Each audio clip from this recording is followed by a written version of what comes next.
নিশা গভীৰ হ'লেই আজিকালি হাৰফোনডাল লগাই চকুৰ টিমুদি কৰুণ বাহিৰত নিজকে নিমজ্জিত কৰোঁ।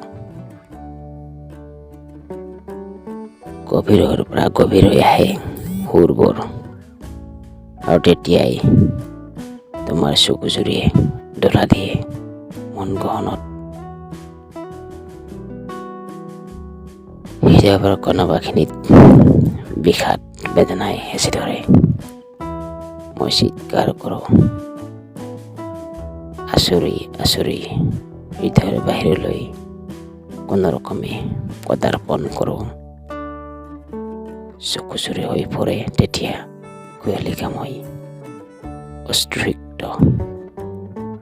আহ, কি যে বেদনা।